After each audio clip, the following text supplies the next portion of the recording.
Hi, my name's Bev Kennedy and I'm a board member at Westgate Health Co-operative. I'm delighted to welcome you to the Community Mental Health Forum on drugs, alcohol and gambling issues in a global pandemic. I would like to open this forum by acknowledging the traditional owners of the many lands upon which we meet, who sustained healthy communities and wisely managed these lands for thousands of years. We pay respect to the elders, past, present and emerging, as we at Westgate Health remain committed to shaping a future in which we all thrive. I would also like to extend a warm welcome to any First Nations people who are joining our forum this evening. Westgate Health has a long, proud history as a non-for-profit, member-owned cooperative that provides excellent, affordable healthcare services to its members. Located in South Kingsville and Newport, we've been around for 40 years. We provide GP and allied health services in a caring, compassionate, patient-centred setting.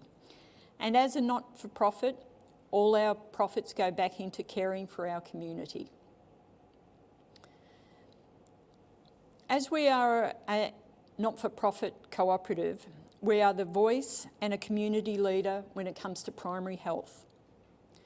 Last year, we received a generous grant from Westgate Neighbourhood Fund to run this series of community mental health forums. Our last forum focused on the impact of the pandemic on anxiety and depression. Tonight, we're talking about the topic of drugs, alcohol and gambling in a global pandemic. We're incredibly grateful to the Westgate Neighbourhood Fund for their generous donation, which made all this possible, and we thank Minister Melissa Horne for her ongoing interest in and support of our cooperative and this program. We will now hear a message from Melissa and hear more about Westgate Health.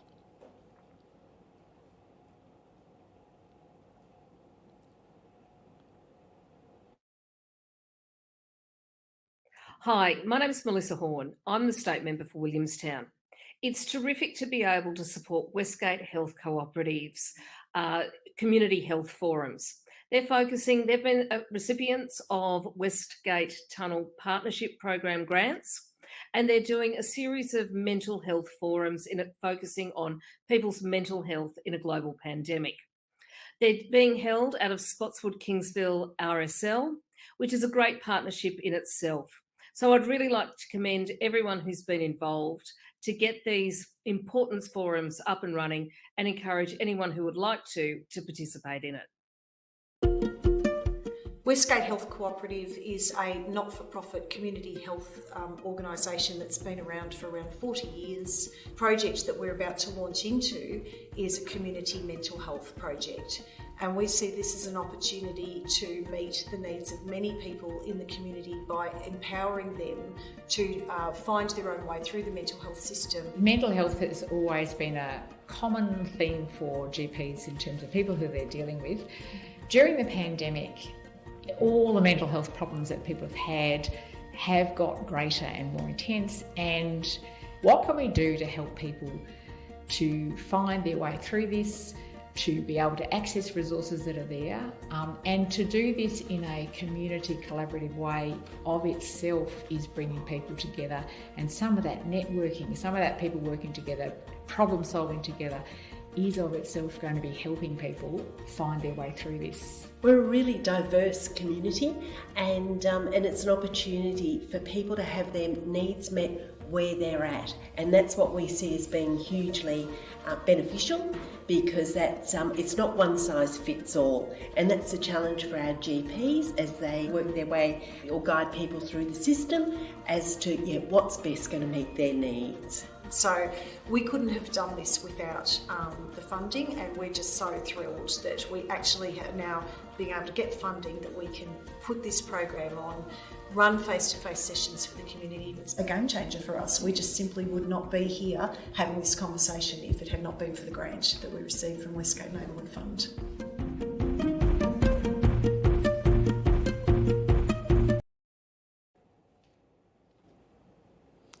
We're delighted to have Jenny Fury as our facilitator this evening.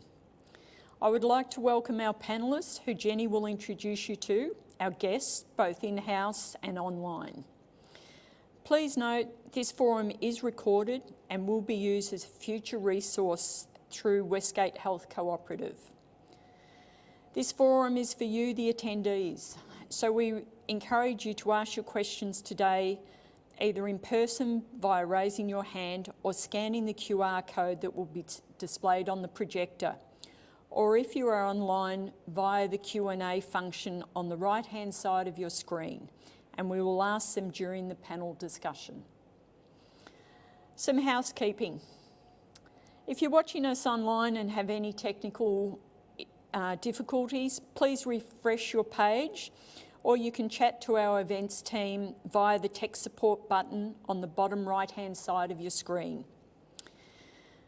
Thank you for attending. I hope you feel welcome and take away information and inspiration that will benefit you and your community as we all seek to increase community health and wellbeing. I'll now pass it over to our facilitator, Jenny Fury.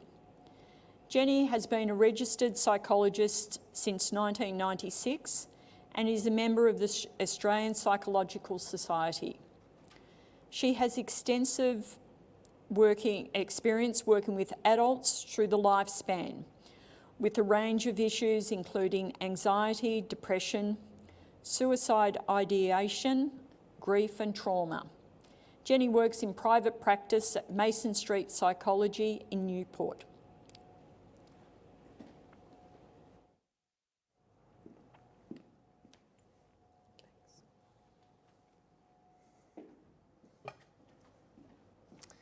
Thanks, Bev. It seems that COVID has presented more than one health crisis, with substance dependency disorders and behavioural addictions skyrocketing in isolation. We know that stress drives people towards addictive coping activities. The many lockdowns in Victoria and the new home-based lifestyle during COVID created a perfect storm for harmful and addictive behaviours. Many people were juggling working from home and remote learning for their children. Some experienced financial strain and potentially challenging relational dynamics. Behaviour addictions are a widespread coping strategy and thrive under stressful circumstances such as these. According to an article published in the Sydney Morning Herald on the 9th of April 2020, just as we were learning about the meaning of a pandemic, spending on online betting increased by 67% during that past week compared to average weekly spending, while expenditure on alcohol and tobacco increased by about 33%. This trend has continued throughout COVID, and people are now struggling with the effects of addictions on their physical and mental health and relationships. Tonight we will hear from two experts in the field of addictions. After their presentation, we will have time for questions.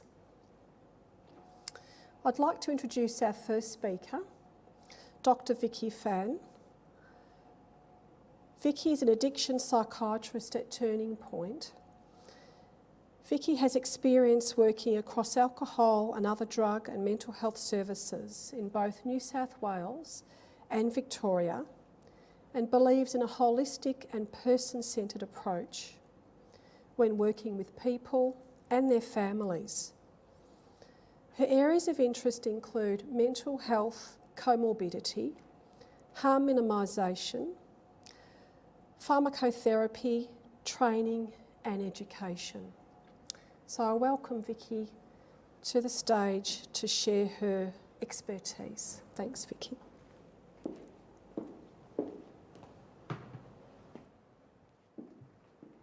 Thanks, Jenny, and thanks everyone for coming along today and for the opportunity, Westgate Health. So as has been mentioned, my name is Vicky. I'm an addiction psychiatrist working at Turning Point, and I'm also a lecturer from Monash University. And today I've been asked to speak to the concept of addiction. First off, I'd also like to make my own acknowledgements and show my respect and acknowledge the traditional custodians of the land, of elders past and present, on which this meeting takes place. I'd also like to acknowledge people with lived experience of addiction who I've worked with and continue to work with, who have been so generous as to share their experiences with me and enrich our understanding of addiction, including my own. So I guess in terms of thinking about addiction, it's good to first start off by thinking about drugs and how humans interact with them and how we use them. And what's important to recognise is that humans have been consuming drugs throughout time. And the reasons we've been using drugs have included in situations like religious ceremonies, in socially approved ways, and for medicinal purposes. So, for example, if you go back to the old Mayan times in Mexico, you'd often find Mayan ceremonies where psilocybin mushrooms would get used. In terms of social situations, I think, you're pretty hard pressed to find an Australian out there who didn't consume coffee to start the day or something like that. And then in terms of medicine, we've also seen drugs that can potentially cause addiction, such as morphine from opium being used. And I guess why this is important is because when we think about drugs and when we think about addiction, often people have concerns about drugs like cocaine, heroin, methamphetamine, alcohol, tobacco and the like.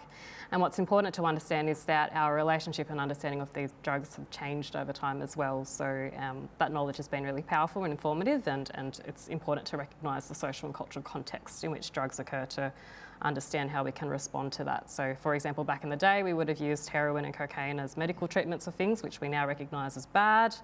Our understanding of the risks associated with alcohol have changed. I mean, back in the day, you'd see ads like this where it's more fun being a mum when you have a little help with a picture of some alcohol there, which definitely wouldn't fly nowadays. And even ads where you were seeing medical physicians promoting what we know to be Australia's biggest serial killer, I would say, tobacco.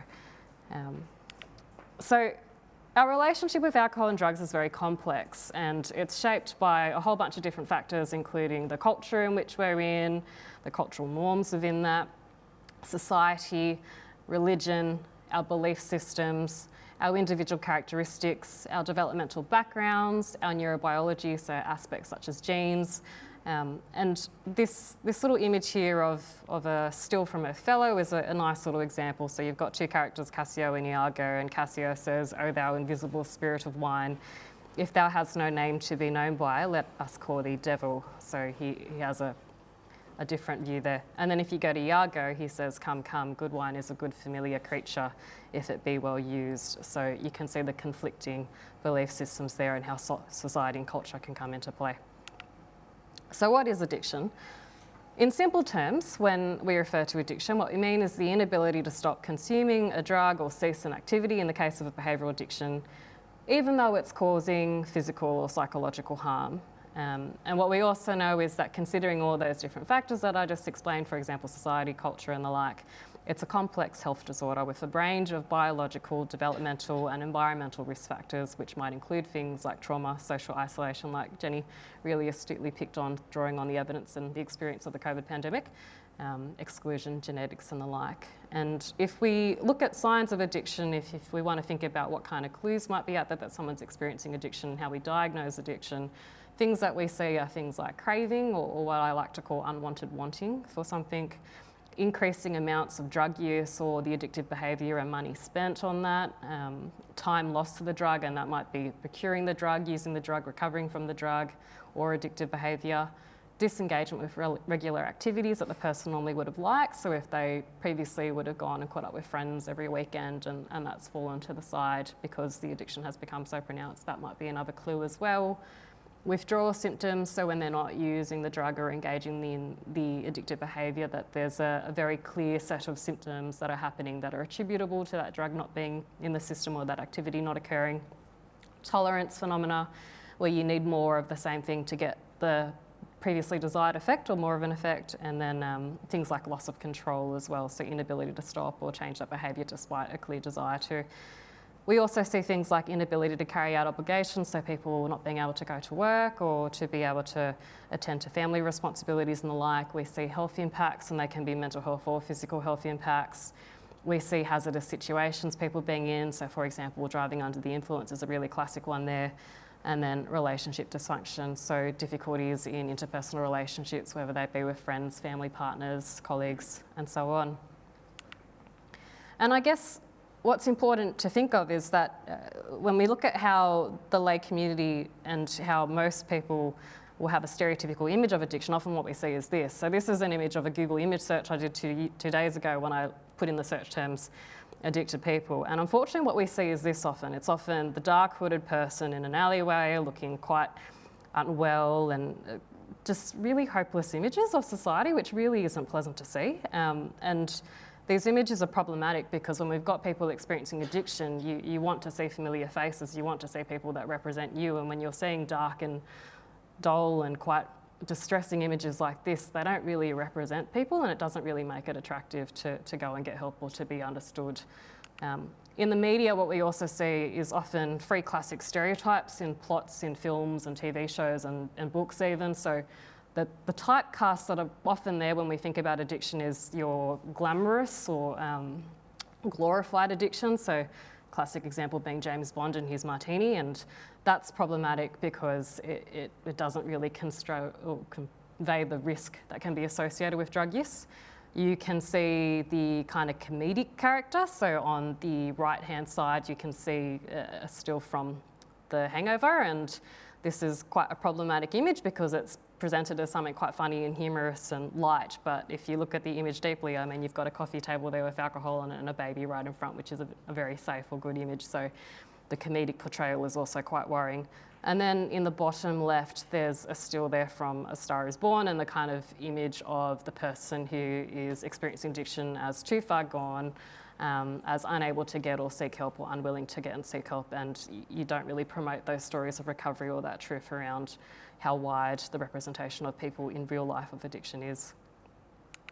And similarly, we see this in media reporting as well. So these are things that we should look to change and hopefully will change over the years. So often what we see is, again, quite negative representations in the media of people experiencing addiction or responses to addiction. So on the first image on the left, you can see a news headline around the injecting room in Richmond, and the terminology here is really quite stigmatising. So words like addicts, and then calling Richmond a heroin hotspot and things like that, and then naming in the middle image there, calling it Smack City, and again the addict terminology, overdosing in front of kids, quite strong emotive language that portrays a very negative tone. And then if we hop across the world and go to New York, similarly you see the same sort of thing, Zombieland, City of Walking Dead, that really quite negative terminology around people experiencing addiction and responses to addiction that really should be welcoming, that really should be honest and forthright and helpful for people, having the opposite representation by media. Which is why I like to bring in this slide, because these are people who are prominent in society, who are adored and who are respected, and they all have lived experiences of addiction. So Sigmund Freud had issues with cocaine. We've got Marilyn Monroe there, who we know had issues with alcohol and the like. You've got Ernest Hemingway at the bottom, Elvis Presley, Star Wars fans. We've got Carrie Fisher as well, and then Elton John as a celebrity in current times who's had issues with addiction and alcohol use as well. And these are important images to share because it shows that people who are experiencing addiction are really valued members of society and have a lot to contribute, and we should celebrate people behind addiction as well. And what we need to see more of is this, so real life depictions and real stories of addiction to really change that narrative away from those dark and dingy images that we see in that awful Google image search that I brought up earlier. So these are all people in Australia who've been really honest and really bold and bright in sharing their lived experiences of addiction in a Rethink Addiction campaign we've got going on at the moment nationwide. And they look just like us, which is really important to see, whether you're a family member, whether you're a person who's had a lived experience of addiction. This is what we need to recognise, that they're our neighbours, they're our friends, they're our colleagues and the like, and everyone deserves that sense of help and care.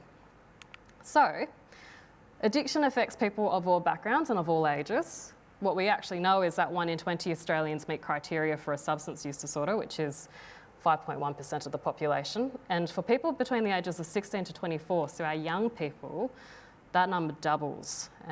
So we really need to recognise that this is an issue that's prevalent, that's an issue that we need to respond to, and it's not something we can just lay a blind eye to.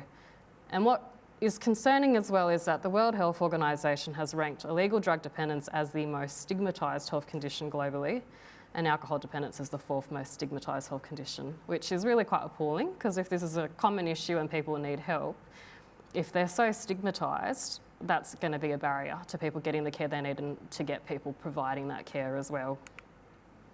So what does drug use look like in Australia at the moment? So the most current data we have from the National Drug Strategy Household Survey, which is our best kind of population survey of this, that was done in 2019, the 13th survey we've had. We do them about every 3 years, and each time they survey over about 20,000 people, so you get a nice representative sample, and they survey people over the age of 14. And I guess what's important to bring up from this image, hopefully you can all see it on your screens, it is a bit small, I do apologise for that. So what's striking about this data though is that the main drug, the drug that is the most concern, is still alcohol. So if you look at recent use of alcohol, 76.6% of the population, so 3/4, will use alcohol. There'll be 17% lifetime risk associated with alcohol use for people. And then in terms of single occasion risks, so for example, your accidents and injuries that occur when someone's intoxicated, 25% of the population are vulnerable to that. The next culprit drugs that we worry about are tobacco, which I say these things because it's the legal drugs that we should worry about. And then in terms of the illicit drugs, the next most common drug is cannabis. And then after that, the ones that we worry about are cocaine, ecstasy and methamphetamine. So cocaine and ecstasy use is actually higher than methamphetamine use in the community, despite all the sort of broadcasting of ice epidemic and the like. We also need to acknowledge that cocaine and ecstasy is quite prominent as well. And then another thing that's really interesting, and this is data from Yvonne Bonomo from St Vincent's drug harm study, which was done a few years ago, which replicates the UK study that was done by David Nutt. What they did was they evaluated data around, okay, so there's all these drugs that are being used, but what is the actual level of harm associated with each one? If we look at the evidence and we look at what are the psychological harms, the physical harms, the social impacts, the economic impacts, the harm to people themselves who are using and the harm to people who are around, which drugs are actually the ones we should worry about the most? And the most harmful drug is alcohol. So if you look at this graph here, the blue bars represent the harm to people who are using the drug, and then the red bars represent the harm to people around. And alcohol by far has the highest risk to people who are consuming alcohol and to the population at large. The next drug that is of concern is crystal methamphetamine, which is why we've had such proactive and assertive measures around that. Then heroin, fentanyl, which fortunately we don't have too much of here compared to North America. And then we go on to tobacco. So if we look at our top 5 drugs, alcohol and tobacco are up there as causing the most harm to people. And then in between we've got things like crystal methamphetamine, heroin, fentanyl and the like. So if we were going to resource our responses, we should be hard hitting and hit the ones that cause the most harm for people. And it's important to recognise that alcohol and tobacco are up there.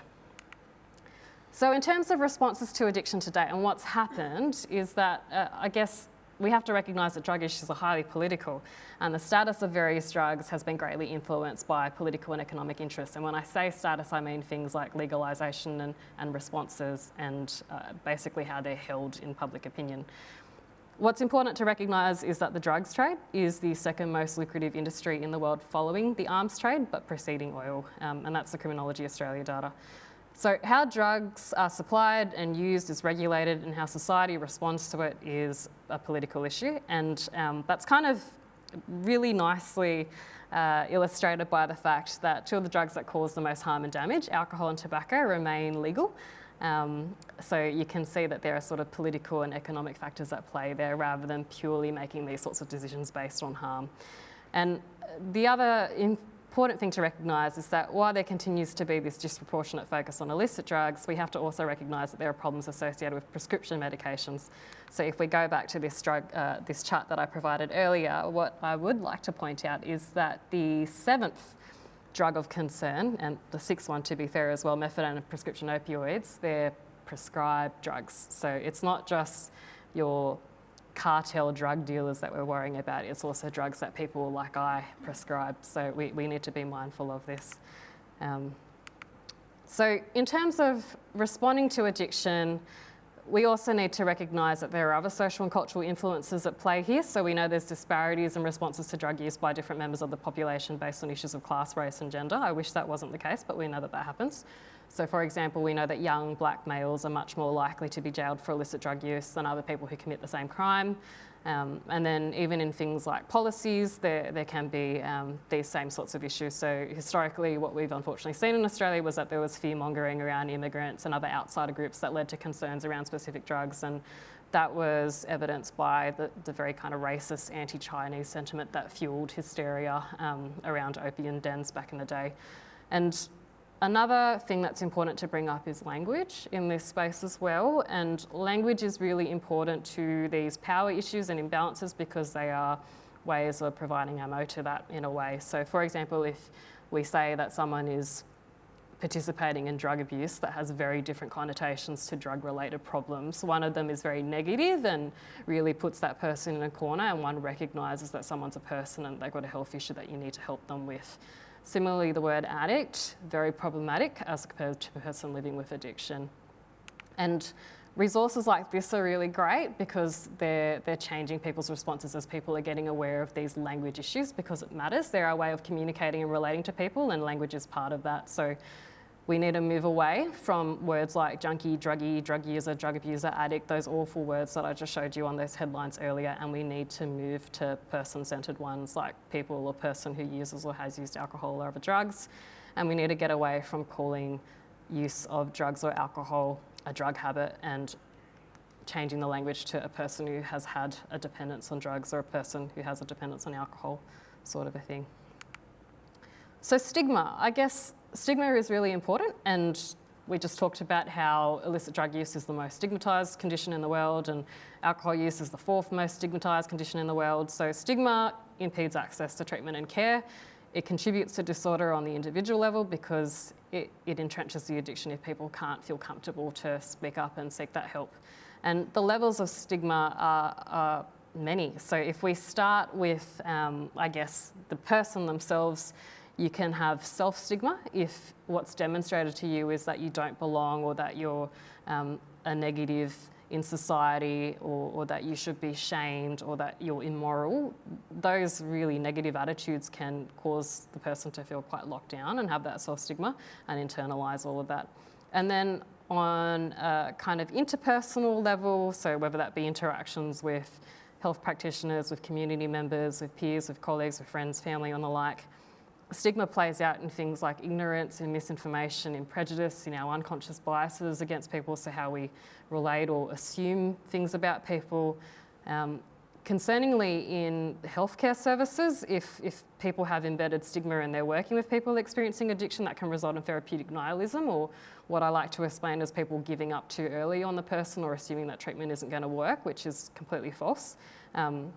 And a recent study showed that 33% of people even working in the ARD workforce, alcohol and other drug workforce, can feel that way. So it's really important that we shift stigma and move away from that.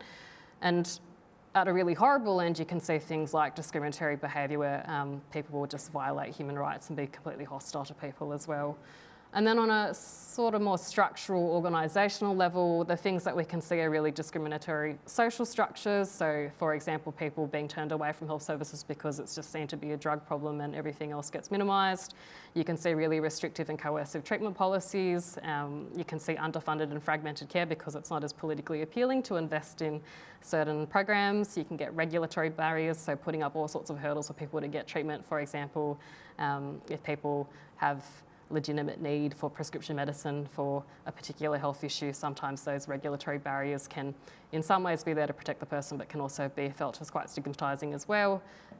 They can be hurdles to expanding the evidence base if there's not interest and investment in addiction, because then you don't get clinical researchers and the like taking on projects to understand this space better, and then you can also get stigmatising language being used in government and organisational policy so people don't feel like they're being looked out for the fellas in Parliament. So barriers to needed help, I guess things that stop people getting the help that they need is if we're unable to recognise signs of a problem, if people feel like they can't get help or that no one can help, if people are unsure of where to go and what will happen if there are fragmented service structures, which is unfortunately the case. Our AD system is, alcohol and other drug system is still very fragmented. We've got a mix of non-government organisations and of health services, and we really need to start to link all these things together. Waiting times and access to services if things like the AD, alcohol and other drug sector remain underfunded and unable to meet up with the demand. Things like language and cultural barriers is really important as well, so we need to be culturally responsive. We need to be able to meet the needs of people from culturally and linguistically diverse backgrounds too. Fears about confidentiality or legal consequences is another really big one. We need to make sure that people can go and get help without fear of ramifications like that, because ultimately they're trying to improve their position. And similarly, fears around employers, family, community, that sort of thing as well. So we need to be a bit more forgiving and inclusive as a society. Cost is another really big one. Treatment, healthcare costs a lot of money, and we need to make sure we can subsidise this appropriately for people. Big changes. I think we need to recognise that when you're experiencing addiction, you're giving a lot up in recovery. So it might be the people that you knew were all using drugs, and if you're shifting away from that addiction, you do that at the cost of also feeling quite isolated and lonely. So we need to make sure we're managing those sorts of things as well. Family violence, I think one of the understated aspects of family violence is that you can see things like substance use coercion as a manifestation of that. And when I say that, I mean things like people who are using violence, preventing someone from getting care for their substance use or leveraging their substance use as a way to have power and control over them. Discrimination, which lends to stigma, which we talked about earlier, which can be, as I explained, internal or external. So what's the impact of not responding to addiction and not having inclusive and responsive ways of managing it as a community, as health services, as society as a whole? It can often take people years to seek help for a start. There's data that sort of shows that it can take up to 2 decades for people to seek help for addiction, which is 2 decades too long. In terms of cost, tobacco, alcohol, drug use, gambling-related harm costs the Australian community $175 billion annually, which is no small number of money to sniff at. And we also continue to see preventable deaths, morbidity, and other negative consequences associated with different types of addiction as well, which we need to improve. So what do we aim for then? What we aim for is to assist people to achieve recovery. And recovery, I really like this definition at the top. Recovery is voluntary sustained control over substance use or addictive behaviour, which maximises the person's health and well-being and participation in the rights, roles and responsibilities of society. And the principles we need to understand to recovery is that there are many pathways to recovery. There's no one prescribed route that people have to take to get there. We have to include a personal recognition of the need to change and transformation within that. The person has to own their recovery. It has to be holistic. There has to be a cultural dimension, because we have to recognise those social, cultural, spiritual factors that can play into how addiction presents. It exists on the continuum of health and wellness, so we need to celebrate the little wins as well. It emerges from a place of hope and gratitude. It involves a process of healing and self-redefinition. It involves addressing discrimination, which builds into that stigma and shame that people can feel. It's supported by peers and allies, which I cannot state enough. Lived experience and real voices are so important here, so I'm really glad that Jack's here. And that we have to understand that recovery involves rejoining life, rebuilding a life in the community, and it's a reality. So everyone has the possibility of recovery. There's no sort of point in your life where you don't have the opportunity to go to treatment and get better. And the good news is that review of international evidence has found that up to 72% of people with chronic substance dependence achieve sustained recovery. So a lot of people actually do really well if they get the support and care that they need to get. So in terms of getting help, I just like to show these so that people are aware of a lot of the services that are around, that are big and that are available. So in terms of online help, we have gambling help online and counselling online, which is 24/7 online website services where you can chat to a trained alcohol and other drug counsellor. And that's a really nice anonymous way to put the feelers out, find out what's going on, see what's available. We have to also recognise that family members and friends and colleagues, they walk the path with people experiencing addiction, and you've got to do what you do on an airplane and put the oxygen mask on yourself first, so making sure that you get that support through organisations like Family Drug Help. Direct Line is a 24/7 telephone number, which is the basically National Alcohol and Other Drug Hotline, but the Victorian service. That's really, again, great to go to because it's confidential as well. People can find out what they need to do, what help is available, even just talk to someone when they're feeling a bit down and they really don't want to use a drug, but they're just thinking about it. Sometimes talking to a counsellor on the phone can really help you snap out of that. Youth, I think we need to recognise that youth have very special developmental needs. You want to make sure that they're in age-appropriate services, so organisations like the Youth Support and Advocacy Service that run youth-specific detoxes and programs and the like is really important. And gamblers help as well for people who are experiencing gambling as a telephone service for that. What we can do as a community, so I spoke about the Rethink Addiction project earlier, so this is a national campaign which has been joined by various prominent organisations, the health services around, the College of Psychiatrists, College of Physicians, GPs, all sorts of prominent voices. And what we want to do is we want to change the conversation around addiction and compel responses that are evidence-based and going to really meet people's needs. We need things like a national action plan on responding to addiction. Those sorts of things we don't have yet, and what we need is momentum in our communities to help change this. So you can get involved too. If you want to pop onto rethinkaddiction.org.au, you can see what real stories are out there of people experiencing addiction, and you can also help sign petitions and get involved to help make sure that we have more of a response to addiction. And I'll end with this. The true measure of any society can be found in how it treats its most vulnerable people, which is, I think, something really important to remember. And thank you.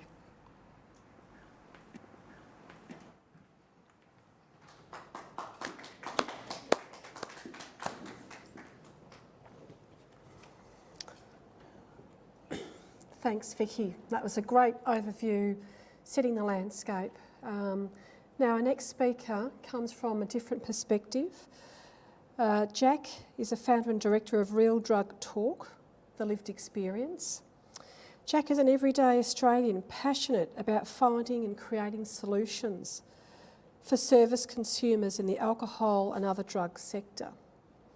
His passion comes from his own experience of substance addiction and consuming services in some of his most vulnerable moments. After sharing his story extensively in all forms of national media, Jack created Real Drug Talk. In his role as founder and director, he sits on a number of national government, non-government and research advisory committees, including the Australian National Advisory Council on Alcohol and Other Drugs, advocating for the importance of developing the lived and living experience workforce. Thanks, Jack.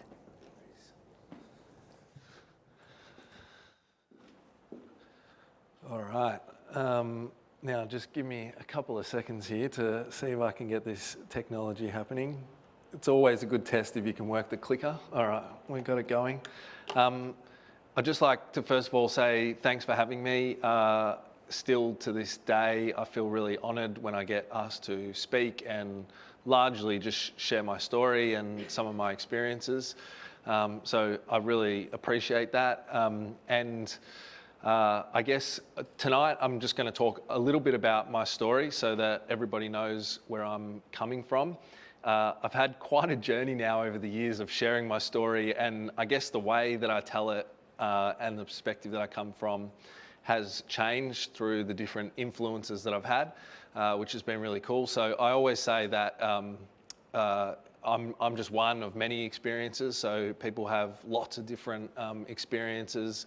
And you know, mine isn't any better or worse than anyone else's. It's just mine.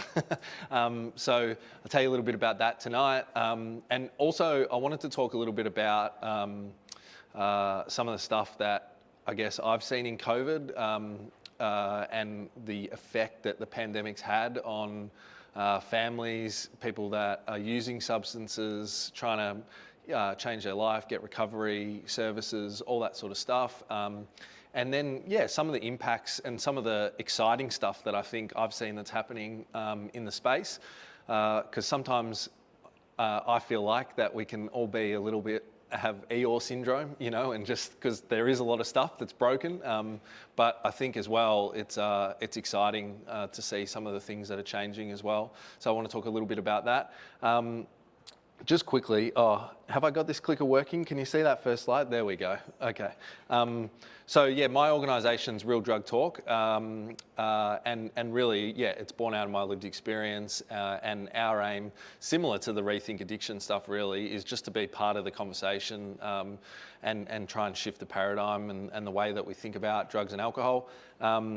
I would really appreciate it if you could follow us on social media, TikTok, if you've got it. I promise I don't dance, but yeah, we're getting some traction on there, which is really cool. We got about 40,000 subscribers, which is awesome. And the reason why I mention that is because I'm blown away by some of these new medias that is passing me by as well, and how many people get in contact with us through those different forms and channels, which is really interesting to see how things are changing in the world as well.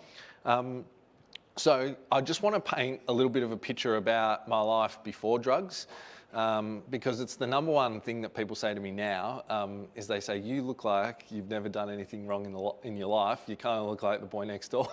And,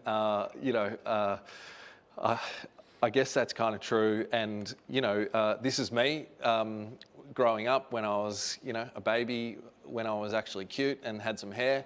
And the reason why I show you this is because I think it demonstrates for me, so I never had everything that I ever wanted growing up, but I definitely had everything I ever needed. I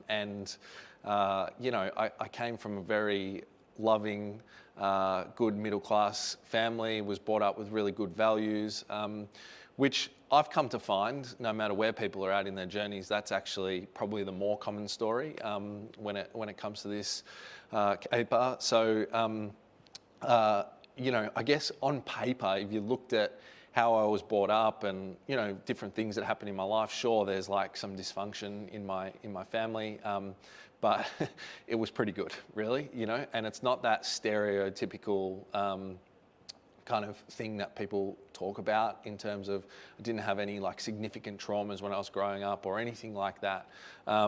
So I was, just like a typical kind of middle-class Aussie kid, just loved playing sport, hated school, but went on heaps of family holidays, predominantly grew up, my mum and dad split up when I was young, predominantly grew up with my mum, and that was awesome. I loved footy. The Tigers are actually playing tonight, and I saw that we're up, so everybody watching and here rub their thumbs together. It gives us good luck. But yeah, like I was footy obsessed. I can tell this joke because we're in Melbourne, but I used to blame that on my future addiction problems because, Richmond was terrible for like 30 years, but I can't really tell that joke anymore because we're not bad.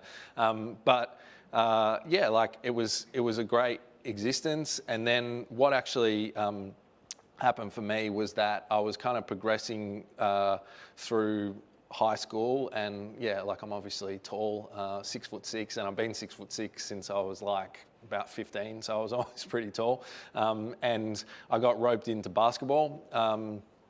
I didn't actually enjoy it as much as footy, but I played it because I was better at it and I got more attention. I was really lucky. I had some good coaches and kind of progressed through the ranks. And as a junior, this is a photo just before we went to America. Andrew Gaze was my coach. We did a tour of the States.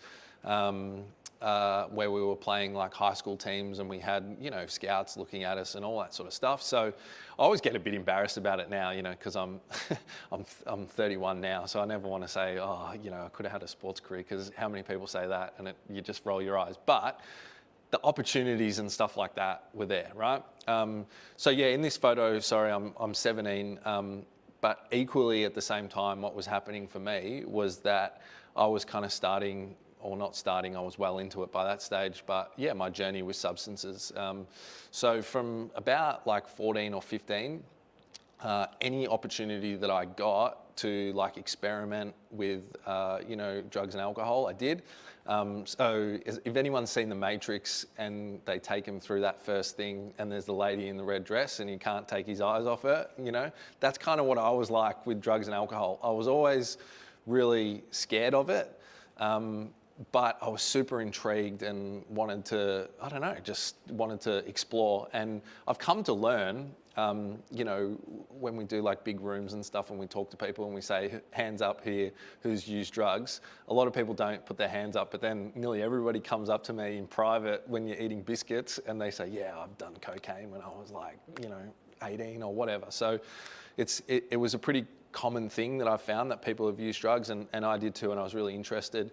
So the thing that happened to me though, I think was part of it was I was playing sport, bordering on like professional, even at, when I was just a teenager. So Monday to Friday, I had training every day. On Tuesdays and Thursdays, I also trained at 5 in the morning. On Fridays, we played a game. On Saturdays, we played a game for the domestic teams. And on Sunday, we had training. So it was 7 days. And it was just full on. And I did love it, but I also had that longing to just be like a teenager and engage with my mates. So whenever there was like a public holiday or something happened and the game was off or whatever, I would go straight out and I would like write myself off with alcohol and drugs, right? The first drug that I took was cannabis. Loved it, was really worried about it, but did it. Started smoking that pretty consistently. So in this photo, I didn't know it at the time, I had an addiction to cannabis, and I'd started using other drugs recreationally / semi pretty often. But nothing was wrong in my life. Like, things were still going good. It hadn't affected my performance, anything like that. And I think that's one of the things that I've found with addiction for me is that it kind of creeps up on you, and then when it's real bad, it's kind of too late, and you feel a bit, or I felt a bit stuck, right? So that was happening then. I had my first kind of detox experience on the plane over to LA on that American trip. I'm so naive, you know, from the southeastern suburbs, good southeastern suburbs boy, had no idea about any of this stuff. Got on the plane, started detoxing, obviously, because I didn't have any drugs or anything like that. And that was the first moment that I ever kind of stopped and reflected that, oh, what's going on here with substances? Before that, it was all just having fun. What happened in that time was, I guess, drugs and alcohol had changed my perspective on myself and my life. And when I got back, I guess there was probably some other stuff going on, but I just made this like rash decision that I didn't want to play sport anymore, and that I just wanted to be a normal teenager and go and, you know, have fun and pursue my life. And that's what I did, and everyone was really worried about me, and yeah, all my structures dropped away, all that kind of stuff. So it just was a breeding ground, and then I just went out and for a while I partied, but it just turned into something very wrong very quickly. So pretty much for me, what happened was that I found for me with substances at that stage, if I like used them once, I was always really scared to use them. But when I did, I loved it, and I like jumped in head first. You know, the usual kind of progression stuff happened really quickly, just started hanging with a different crowd, started to cross my moral boundaries, you know, all that sort of stuff. You know, because I'd been brought up well, the guilt and shame started to build up, all that stuff started to happen, which then it's like a vicious cycle, people say, like it all started to build on. Then I had to use more drugs to kind of forget about it. And then the more drugs that I used, the more addicted that I got and the crazier stuff I would do. So flash forward, it's all a bit of a blur. I didn't have many photos because I was actually quite embarrassed of myself. I would stay out of photos, but these are a couple of photos from me just to give you an idea of how it happened. One really significant thing in my addiction, I won't tell too many stories, but one thing that happened to me was I was about 18 or 19. My mum was really worried about me, and she got me a job she's from Morwell, so she got me a job with one of her mates from Morwell, who they would come down and lay carpet in Melbourne and stay here like a couple nights a week and do big jobs and then go back. I started working with them, and then they would come through and pick me up. It was the best thing that happened to me at that stage, but it was also the worst thing that happened to me as well.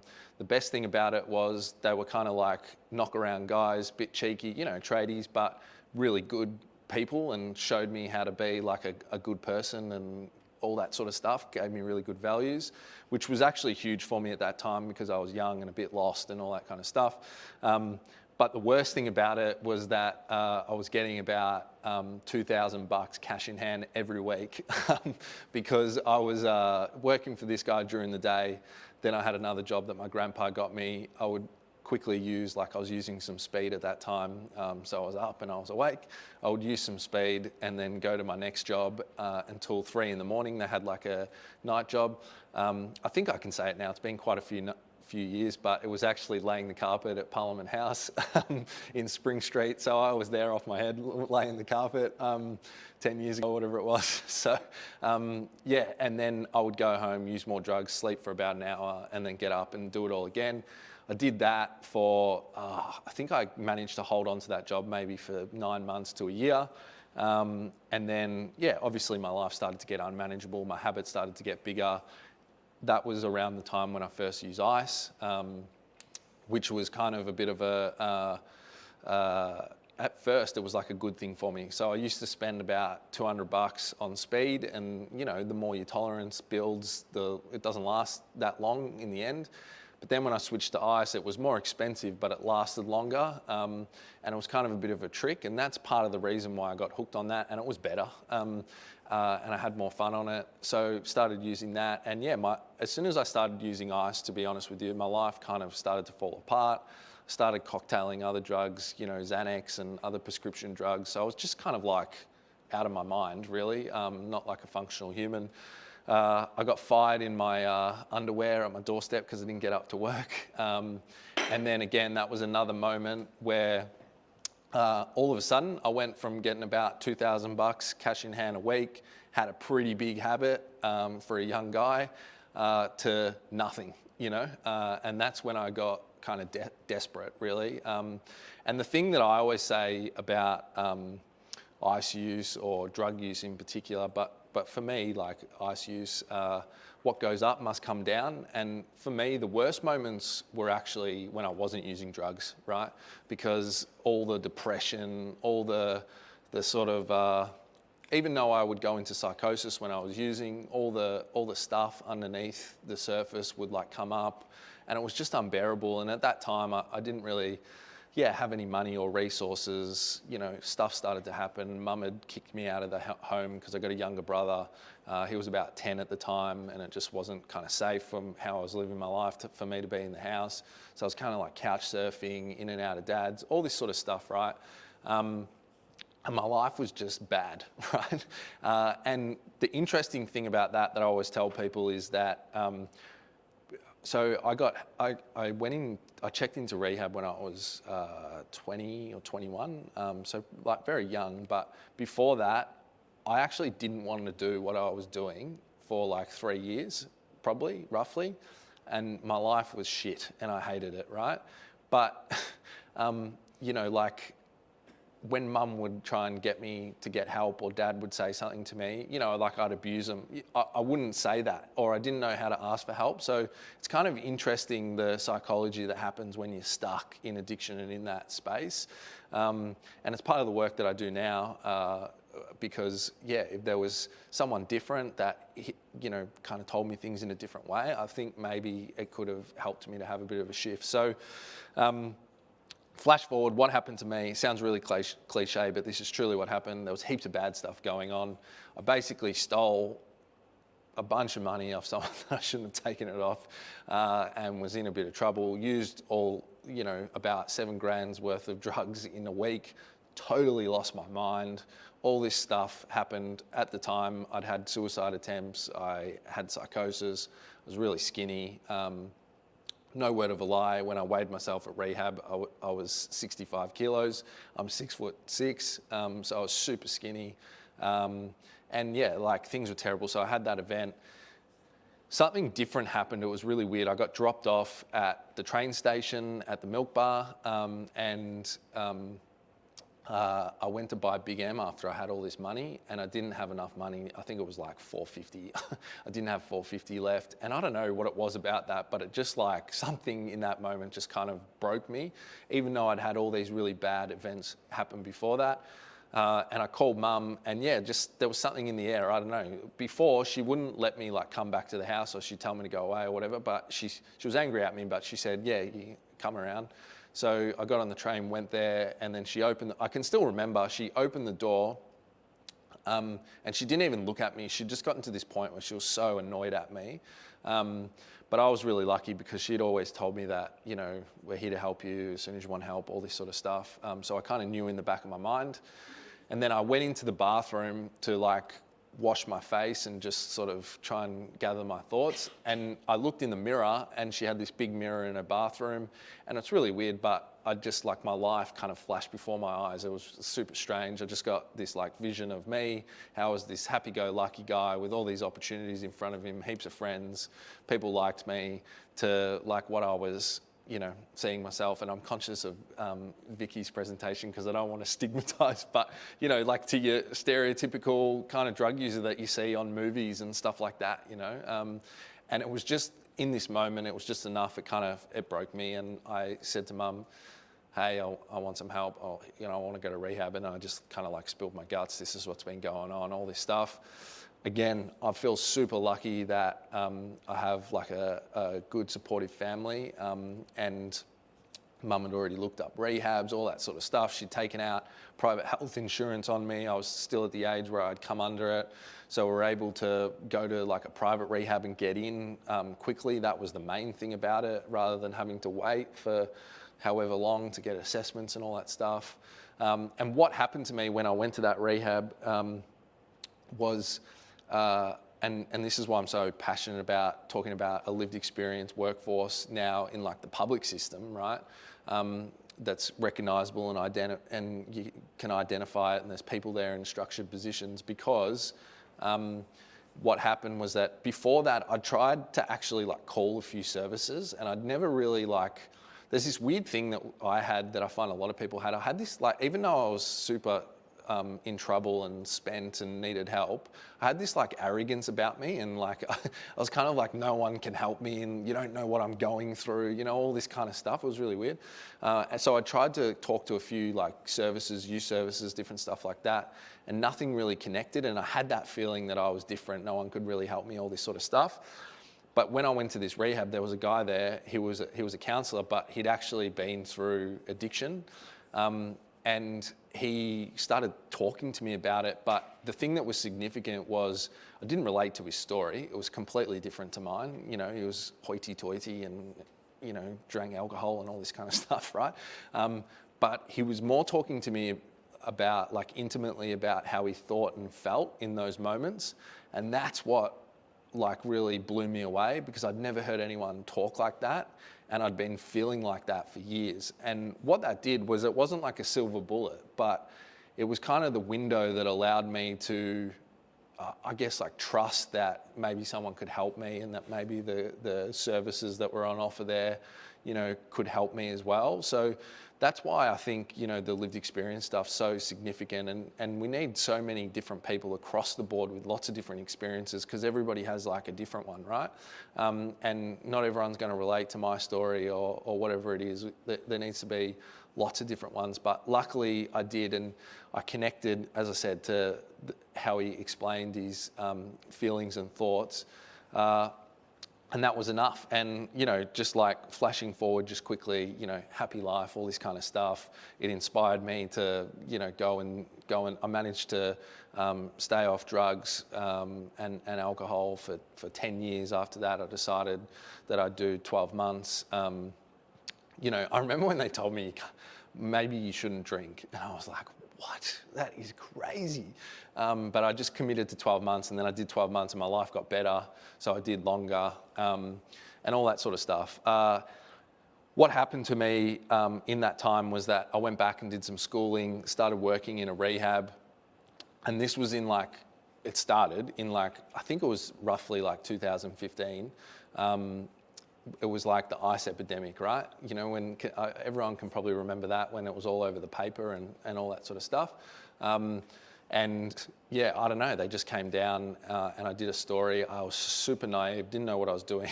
Did a story in the Herald Sun. And then I got plastered like on a two-page spread, 2 pages in to the Herald Sun. And then I did like every media outlet in about 2 days, and it was super overwhelming. And now I'm really passionate about that stuff and media training and lots of different stuff, because I've come to understand things differently. And as Vicky was talking about, I actually realised that I perpetuated stigma in a lot of ways, just with how I was in myself. And it was really hard for me dealing with people that didn't know, texting me and all these old connections. But the one awesome thing that happened out of that blew me away was, the power of like sharing your story. Because I literally had like 2,000 messages on my personal Facebook. People had just like found me saying pretty much the same thing that happened to me when I met that guy in rehab. I never heard anyone speak like that before. I think I'm going to try and get some help. How did you do it? All this sort of stuff. And I was like, that's awesome. Imagine if we could like magnify that, with lots of different people and kind of put it out there. So that's how Real Drug Talk happened. I'm just super grateful, and to be honest, just feel really lucky about the experience that I've had, because I know that not everyone has that. Yes, there was lots of hard work and stuff like that, but my life's awesome. Like, I've done all this cool stuff, traveled, got married, I have a kid now. Like, it's just totally unrecognizable, just kind of a really normal life. And I try and like remember that time, it's nearly 11 years ago now, that, things, how bad things were, to try and get some perspective on it. And there's been a few things that I've learnt about like addiction over the years, right? And there's probably some spelling mistakes in there. I'm real shocking at spelling. But I think it's interesting when you think about like the COVID situation and scenario that we've had. And it's definitely something that people have communicated to me. So, wanting things to be different for me, it just wasn't enough. And that's something that I hear, constantly from people. And again, something that people can be aware of is that often people can like really want their life to be different, but just not know how to communicate it or reach out for the help. Isolation is the breeding ground for like addiction, right? And what I've come to understand is, for me anyway, and a lot of people relate to it, maybe we can ask Vicky in Q&A, but I found when I spoke to services and read research papers and all that kind of stuff, there's some things that people agree on with like addiction, but you can put like the top professionals in a room and they'll all argue about like what addiction actually is and the exact nature of it. We don't quite know. It's not like diabetes where you're like, this is what happens, this is the treatment, that kind of thing. But what I have found is that for most people, when it gets to like the pointy end, like it did for me, which I think is on average 1% of the population or something like that, when someone's in like a full-on addictive place and they're dependent, is that it's not really about the drugs and alcohol anymore, and it's about all the other stuff. And when I reflect back when I got help, and it was interesting because that's how the people that helped me spoke to me, and that's what they talked to me about. I wasn't really thinking about stopping drugs or changing my relationship with drugs. I just wanted my life to be better. I wanted connections with people. I wanted, not to feel this like impending doom in my guts that felt like it was going to fall out my backside at any minute. I wanted things to be different. And I think it's interesting when you start coming at it from that approach and thinking about social determinants of health. How can you help people with their financial situation, their relationships, traumas, mental health, all that kind of stuff before you start like going for the stopping drugs or changing the drug use and all that sort of stuff. So, I think that's been the problem that's happened with the pandemic and COVID, is that all of those things like isolation and underlying issues and all that sort of stuff was just magnified, right? And I apologise, I was looking through some of my stuff for some good stats about what happened in COVID, but as far as I can remember, is that not necessarily that more people started using drugs, maybe they did, but the harms and the impacts kind of went up around it. And coming back to my experience, if I look back on my life, the times where my addiction was the worst was when things in my external life and internally were the worst, and that was sort of like the fuel that was being poured on the fire. So, I think it's just really interesting when we kind of zoom out and think about how do we help people, to change, how do we talk to people, how do we connect with them, how do we inspire them to have a different life, and when we stop thinking about treatment and we just start thinking about, I know it's a bit of a buzzword at the moment, but connecting with people, understanding, trying to find out ways to help them with the problems that are going on around them, all that sort of stuff. And that's been the big learning for me out of COVID, is that, more than ever, that's the kind of help that people have wanted when they have addiction issues or mental health. They want help with the rest of their life, more so than the problem that I might think is the biggest problem in their life. One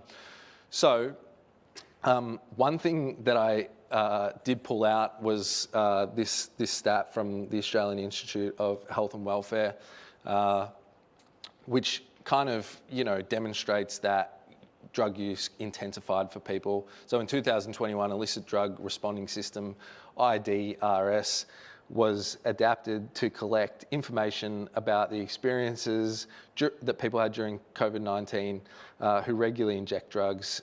And I know not everyone injects drugs that use drugs. Data collection tools took place between June and July 2021. And 12%, sorry, because it's really small on my screen, I don't know if you can see it there, but 12% of IDRS participants had difficulties accessing sterile needles and syringes, and 5% had difficulties safely disposing of used needles and syringes. So I think that's what speaks to, from my perspective, of trying to access services, and again, amplified in COVID, and speaking to other people that are trying to access services. The problem isn't actually so much the service, it's accessing the service, right? And navigating the service system. Sometimes we do some work with people on the NDIS to try and bridge the gap of people that don't fit into the mainstream service system and stuff like that. Part of what we do is a bit of case management and trying to get people into services and stuff like that. And I find it hard enough, when I feel like I'm pretty, like a pretty functioning person these days, and understand the system, have connections to people in the system, and I just can't get people in a timely fashion when they want it. And then the pendulum for them swings back the other way, and they're out the door and doing something different because they feel disheartened. So if I had a magical wand, and I think that stat's interesting for COVID, that would be my biggest thing, is improving access to services. And if anyone, I always like doing a bit of a shout out to bureaucrats or politicians if they're listening. If anyone has a magical wand, it would be awesome to do some reform back in Victoria, back to uncentralising the intake system. That would be awesome to, help people to get access to services quicker. So that's just my little pet one that I like to throw in there quickly. The other thing that when I was reading through, finding these stats, that I thought was interesting, because we talk about people and their personal experiences and stuff like that all the time, but as talking to researchers like Vicky and even people on the ground and different people, supply is such a huge thing, and reducing that supply is massive. So this stat says that the overall volume of alcohol available for consumption in Australia in 2017 to 18 was 191 million litres of pure alcohol, the equivalent of 9.5 litres per person aged 15 and over across Australia, right? So that's so much alcohol, right? And I think that's one of the things that we saw in COVID as well. People consume that alcohol, right?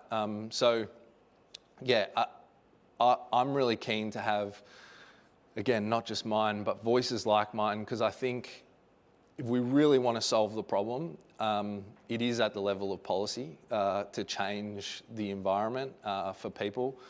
And, you know, I think that people with lived experience and personal stories can kind of have that cut through to connect with politicians and decision makers to change the way that they might think about the issue and hopefully impact the policy for more positive outcomes for people that consume services. And I said that I'd try and be positive. I think it's working, right? And that's what I kind of wanted to encourage everyone that's watching and listening. I've been lucky enough to, just find my way to be able to talk to like governments and policymakers and, you know, listen to people that are much smarter than me, researchers, stuff like that. And I feel like there's a bit of a shift happening, you know. I was just talking to Vicky before we started this presentation. Someone posted that in the ACT that they introduced some, it's not revolutionary, but yeah, they have put forward some decriminalisation stuff on minor possessions for things like ice and cocaine, which looks like it's going to be there'll be some small amendments, but it's going to get support. You know, I think these are the kind of things that when it changes at a policy level like that, it has a downflow effect on stigma and which has a downflow effect on people accessing services and all that sort of stuff. So I always like to encourage people. I don't think it's necessary that everyone does it.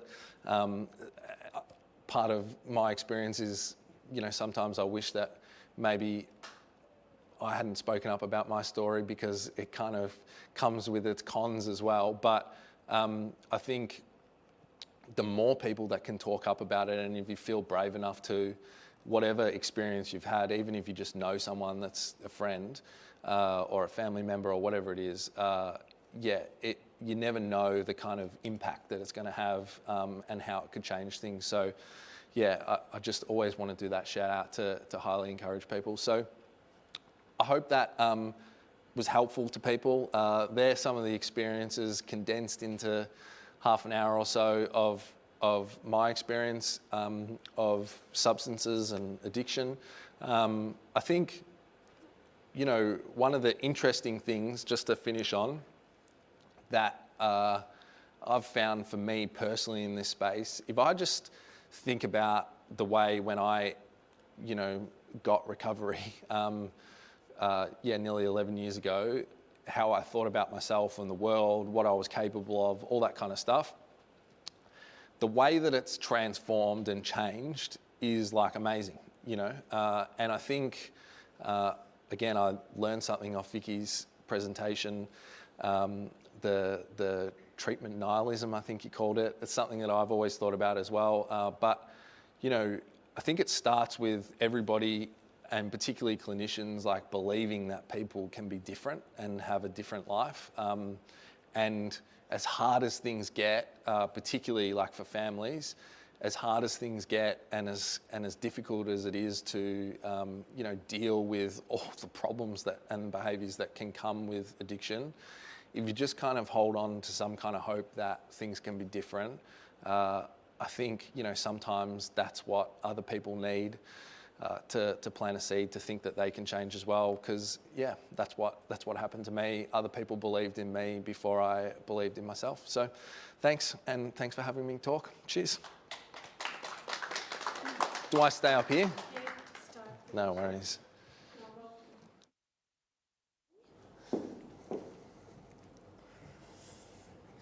Okay, that's great, both of you, Vicky and Jack. We've got a few questions that have come through online, but also really encourage anyone to ask questions in the room.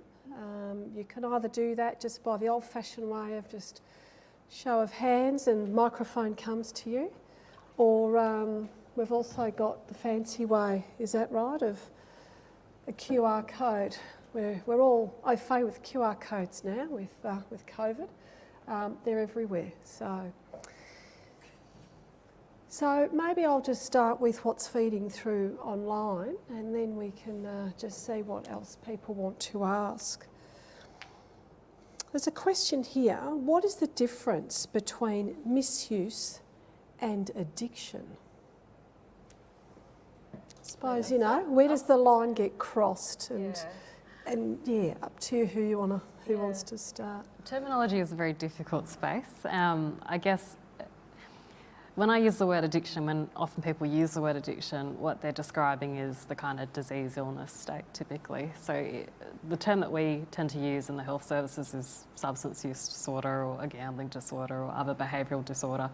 And when we say that, we're encapsulating that it's caused functional harm, so people are experiencing inability to perform and function as well as they previously had in domains like occupation, school, relationships, and they're experiencing those consequences like your mental health harms, your physical harms, and the inability to stop something that they don't want to do anymore.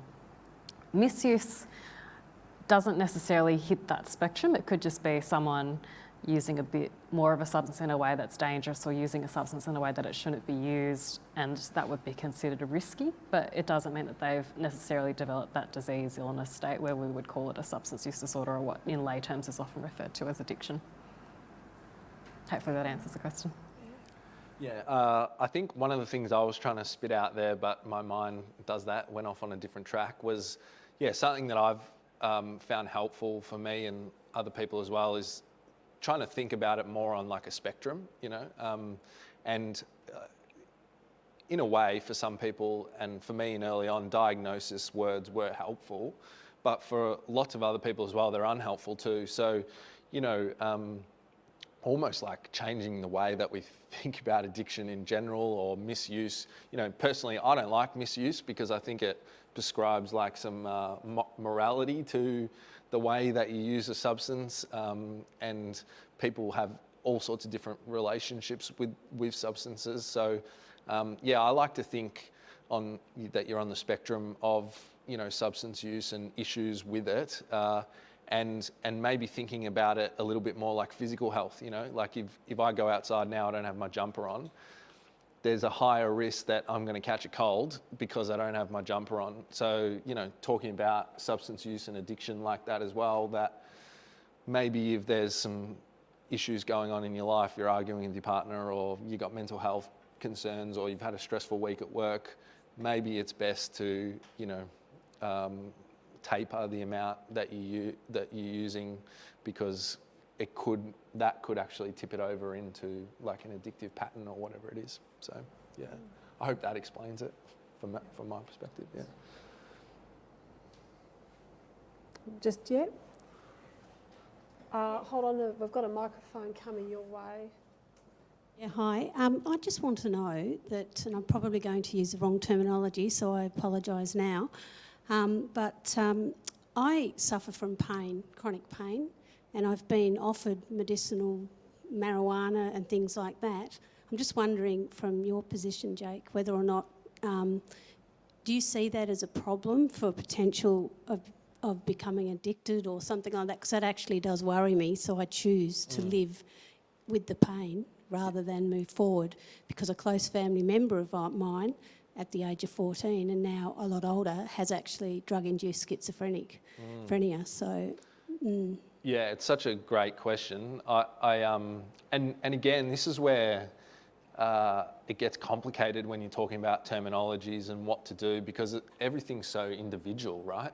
Like it's what might happen to me might be different to you or whatever. I would just say, just make sure that you have a really awesome network of people around you that you feel like you can be really honest with about what's going on, what your thinking is, what your decision might be. If you do make the decision to do it, some of the effects that it might have, all that sort of stuff. But one thing that we talk to people about a lot is, kind of just from the recovery point of view, like dispelling the myth of, once you're an addict, you're always an addict kind of thing, and that you have a disease and that you're never going to be able to be different and recover. And because lots of people, I know it sounds controversial, but lots of people want to, like, if they have a problem with substances, they might want to socially drink again or whatever it is. And there's actually lots of people that have achieved that successfully, right? And I think it's an interesting conversation to have, just to kind of remove some of the fears and unconscious biases that people have around substances because of different experiences. And yeah, I think just thinking about it, just like you are, as like a risk metric, what are the risks here and what am I comfortable to live with, is a good way to make the decision. Because yeah, there is those risks. You could develop a mental health issue, you could not. It could really help you with your pain. It could not, I hope that answers the question. I know it's kind of sitting on the fence, but yeah. Yeah, no, I was just wondering whether or not you thought we would go down a path possibly of ending up in the world of addiction or something. I don't know, that was all. But thank you. Yeah. I assume it'd be supervised if you're talking medicinal cannabis, very different to just, experimenting alone. So you just hope that, you do have professionals with you, each step of the way with every dose. So, yeah, you're very supported in that sense. But yes, I suppose our disclaimer is that, can't give you that advice that you would have from your own doctors. Vicky, do you have anything to add there? I think, medicinal cannabis is very different from cannabis that gets bought on the street and abused. There's chemical differences in that it tends to be more CBD than THC, for example, in terms of ingredient. But I think the key issues there are your personal choice and preferences as well, and they're things that are worth discussing with your doctor and looking at what other options you have, and if you did choose to go down the path, what supervisions and protections you have in place and which other people can support you to have in place to protect you from that, because addiction is how we interact with and how society and culture responds to the drug as well. It's not just about the drug. Yes. Okay, right, we have a son who is significantly into smoking cannabis, and we don't believe he's stolen money from us to buy it, but we think that we've given him money for other purposes that he's diverted for that purpose. In recent times also he's had access to other drugs, but not with enough money to afford the better drugs. He regularly smokes cannabis, and we want to see if there's a good and reliable way of breaking this cycle of drug dependence, low self-esteem, low future prospects, so that he thinks, no, I'll never be any good at a job because I'm affected by this. And because I'm affected by this, I'll never get a job. And why bother sort of trying to get off it, and we're really fearful for his long-term future. Yeah, thank you so much for sharing your story. I think that's very bold and brave of you to speak to that, and really appreciate that you're living this experience with your son, and hope you're taking care of yourselves as well. I think what's important here is to recognise that your son's a person, and we've got to recognise and have a really nice, sympathetic and appropriate approach to him, just even as a community and society as a whole.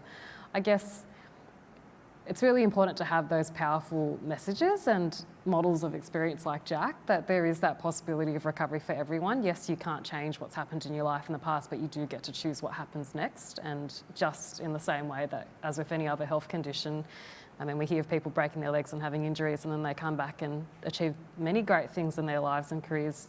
It's exactly the same with addiction. You're not locked into that for the rest of your life. So I think what's great to hear from your story is that caring for your son, you want to help him, you want to see him recover, and that kind of stance is, I think, so powerful that people know that you're there and that you care.